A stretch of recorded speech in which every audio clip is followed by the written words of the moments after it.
और आज हमारे साथ एक बेहद खास मेहमान कार्यक्रम में हो रहे हैं शामिल। जेएम फाइनेंशियल्स के एपेक्स पीएमएस के एमडी और फंड मैनेजर आशीष चतुर्वेदी साहब, जो कि पेशे से चार्टर्ड अकाउंटेंट है। 18 साल से ज़्यादा का लंबा गहरा अनुभव आशीष जी का है कैपिटल मार्केट्स का, और अभी फिलहाल वो जेएम फाइनेंशियल में एपेक्स पीएमएस के एमडी के तौर पर हैं। और उससे पहले सेंट्रम वेल्थ मैनेजमेंट में डायरेक्टर के तौर पर 7 साल तक आप अपनी सेवाएं दे चुके हैं। और हमारे चैनल जिसने बेस्ट मार्केट एनालिस्ट का अवार्ड भी दिया हुआ है आशीष जी। आशीष जी कौन सा वाले साल में दिया था? अनिल जी, मेरे हिसाब से 2011 का साल था, और उसके पहले जब शायद सबसे पहला था तब मैं फर्स्ट 3 में नॉमिनेट हुआ था, और नेक्स्ट ईयर ये अवार्ड मुझे मिला। अरे वाह! और उससे पहले नॉमिनेशन बेस्ट टेक्निकल एनालिस्ट के लिए भी लगातार आप 3 साल नॉमिनेट रहे, और बाद में फंडामेंटल वाला भी ले गए। कमाल, मतलब कोई छोड़ा है आपने कोई चीज? नहीं अनिल जी, बस आपसे सीख रहे हैं कि कैसे बाजार में 360 डिग्री कैसे बाजार को एनालाइज करने की कोशिश कर रहे हैं। तो बिल्कुल फंडामेंटल और टेक्निकल दोनों का ही कॉम्बिनेशन करके जो स्ट्रैटेजी भी हमारी है, वो इन दोनों चीज के कॉम्बिनेशन को करके हम अपने स्टॉक पिक्स को निकालते हैं। बहुत ही बढ़िया। ये इसका फायदा भी होता है जब आपके पास में सारी स्किल्स हो, तो और ज़्यादा बेहतर आपकी स्टॉक पिकिंग हो सकती है, बेहतर पोर्टफोलियो मैनेजमेंट हो सकता है। आशीष जी गुड मॉर्निंग, बहुत बहुत स्वागत है आपका। बस ऐसा लाइफ हाई पर है भी और नहीं भी। नंबर से लगता है लाइफ हाई के पास है, फीलिंग्स नहीं आ रही, अभी लगता है बहुत दूर है।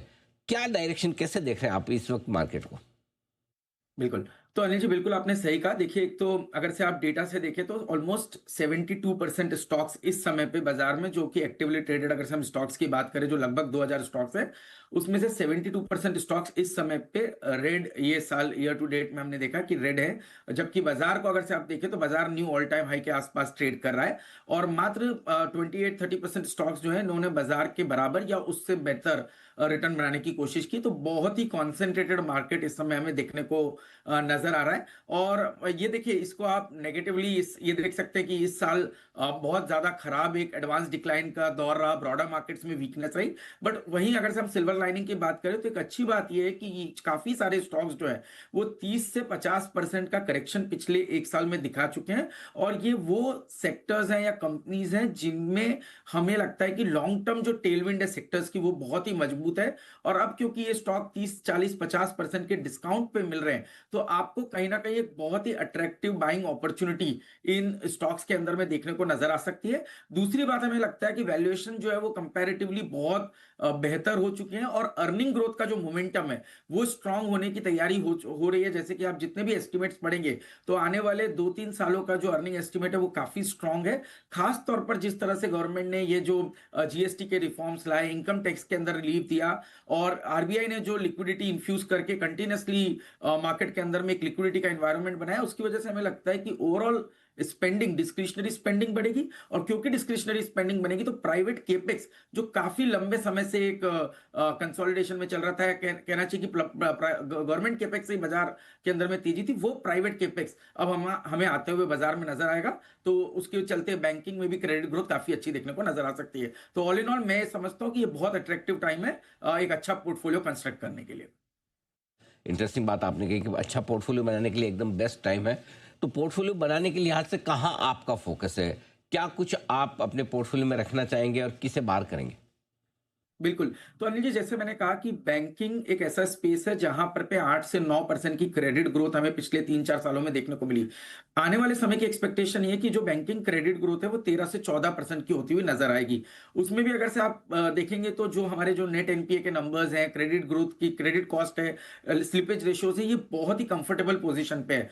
और वैल्यूएशन के लिहाज से अगर से हम प्राइवेट बैंक्स को देखें तो इस समय पे एवरेज जो प्राइवेट बैंकिंग का बास्केट है वो 2.1 टाइम प्राइस टू बुक पे ट्रेड करते हुए देखने को नजर आ रहा है, जो कि बहुत ही कंफर्टेबल वैल्यूएशन जोन पे है। तो हमें लगता है कि प्राइवेट बैंक्स आपके पोर्टफोलियो का एक बड़ा हिस्सा हो सकते हैं। दूसरी जगह हमें लगता है पीएसयू बैंक्स। तो पीएसयू बैंक्स की खासियत यह है कि वहां पर पे आपको जो बैंक्स है वो मात्र 1.1 टाइम प्राइस टू बुक पे मिल रहे हैं, बट उनके जो ऑपरेशनल पैरामीटर्स है वो as good as private banks है। तो जिसके चलते हमें लगता है कि एक डीप वैल्यू कहीं ना कहीं आज भी पीएसयू बैंक्स के अंदर में देखने को नजर आ रही है। और वहां पर पे हमें लगता है 2-3 जो टॉप के नाम है वो काफी अट्रैक्टिव इस समय पे नजर आते हैं। दूसरी थीम हमें जो काफी अच्छी लगती है वो है कैपिटल मार्केट्स की थीम, और वहां पर हम कंटिन्यूसली कई समय से लॉन्ग पोजीशन की बात कर रहे हैं, और हमें लगता है कि ये थीम अभी भी चलेगी, क्योंकि फाइनेंशियलाइजेशन ऑफ सेविंग्स जो है वो बहुत ही नेसेंट स्टेज पे है, और जिस तरह से एसेट मैनेजमेंट का बिजनेस या म्यूचुअल फंड का जो पेनिट्रेशन है वो बढ़ता हुआ नजर आएगा। तो हमें लगता है कि AMC companies, wealth management outfits और कुछ प्लेटफॉर्म बिजनेसेस, चाहे वो एक्सचेंजेस हो या एमसीएक्स या बीएससी जैसी कंपनीज है, ये अभी भी हमें लगता है कि लॉन्ग टर्म में एक आपके पोर्टफोलियो में जगह इनकी रहनी चाहिए।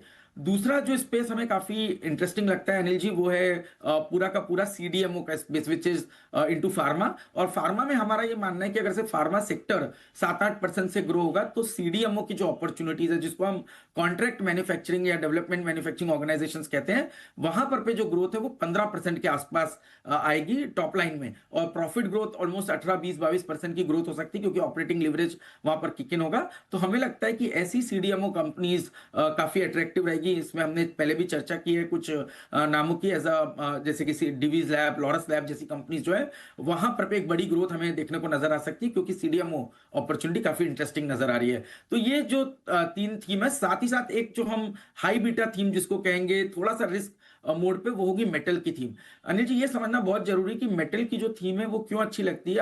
आज ऑलमोस्ट 30 से 40 साल के बाद एक बहुत बड़ी कमोडिटी की स्ट्रक्चरल रैली शुरू हुई है, और ये तब शुरू हुई है जब डॉलर अपनी वीकनेस कंटिन्यूअसली मेंटेन कर रहा है। तो कहीं ना कहीं डी डॉलराइजेशन का जो ट्रेंड है वो कमोडिटीज की इस रैली को फर्दर फ्यूल देगा। और जिस तरह से बहुत ज्यादा अंडर इन्वेस्टमेंट कमोडिटीज के अंदर में पिछले कई सालों में देखने को नजर आया, उसका इंपैक्ट अब आप देख रहे हैं कैसे rare earth magnets, rare earth metals के अंदर में एक जबरदस्त स्कार्सिटी बनी हुई है। तो ओवरऑल हमें लगता है कि कमोडिटीज की जो डिमांड है वो तो बढ़ती जाएगी, पर सप्लाई साइड पे हमने उतना इन्वेस्टमेंट नहीं किया, जिसके चलते हमें लगता है कि कमोडिटीज की रैली आने वाले कुछ सालों तक मेंटेन रहेगी। और यहां पर पे एक बास्केट, थोड़ा टेक्निकली सही, पर इस बास्केट के अंदर में भी एक अच्छा लोकेशन इस समय होना चाहिए। ये 3-4 थीम बहुत ही बढ़िया आपने बताई है, जहाँ पर 2026 में निवेश के लिहाज से बढ़िया मौके बन सकते हैं। कैपिटल मार्केट से जुड़े स्टॉक, बैंक्स, मेटल्स, और साथ ही साथ आपके लिए सीडीएमओ, फार्मा वाली कंपनियाँ। अब सर एक चीज़ और जो मैं जानना चाहता हूँ, वो ये कि काफ़ी हद तक हमारा जो मामला है वो ट्रेड डील पर अटका हुआ है। क्या आपको लगता है कि ट्रेड डील होने की उम्मीद में कुछ ऐसे सेक्टर्स, कुछ ऐसे शेयर्स हैं जहां पर निवेश करना चाहिए? और स्पेशली आपसे राय मैं आईटी सेक्टर पर भी लेना चाहता हूं, जो इसके साथ काफ़ी हद तक कोरिलेटेड भी है। बताएं सर।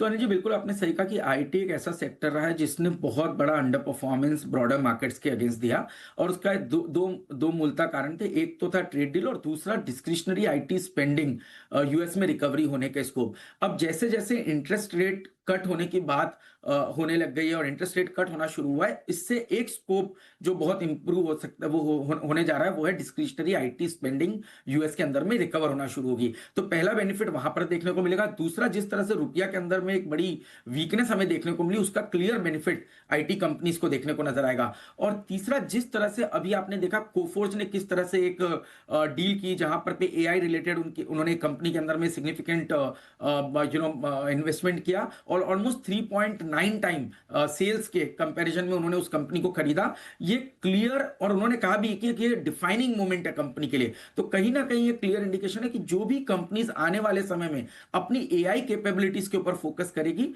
उनके अंदर हमें लगता है कि एक अच्छी तेजी देखने को मिलेगी। जैसे टीसीएस की आप बात करें, तो टीसीएस अब डेटा सेंटर्स के अंदर में भी काम कर रहा है, यानी कि इंफ्रास्ट्रक्चर साइड पे भी फोकस कर रहा है, और साथ ही साथ एआई के अंदर में उन्होंने काफी जबरदस्त एक इन्वेस्टमेंट करना शुरू कर दिया है। तो हमें लगता है ये कंपनीज जो कि अब एआई और फ्यूचर टेक्नोलॉजीज के ऊपर इन्वेस्ट कर रहे हैं, उनके अंदर एक अच्छी ग्रोथ देखने को नजर आएगी। तो सेलेक्टिवली हमें लगता है कि कुछ कंपनीज हैं उनके अंदर में आईटी के अंदर में एक्सपोजर लेना इस समय पे एक बहुत बढ़िया रिस्क रिवॉर्ड यहां पर नजर आ सकता है। ठीक बात है। तो ये है आपके लिए पूरा का पूरा आईटी शेयरों का विश्लेषण भी। आशीष जी, बहुत बहुत धन्यवाद आपका। आपने समय दिया और विस्तार से नए साल के आउटलुक और साथ ही बाजार में निवेश के मौकों पर अपनी बेबाक राय हमारे दर्शकों के सामने रखी। जल्द आपसे फिर मुलाकात होगी। आज के लिए बहुत बहुत धन्यवाद। Thank you so much.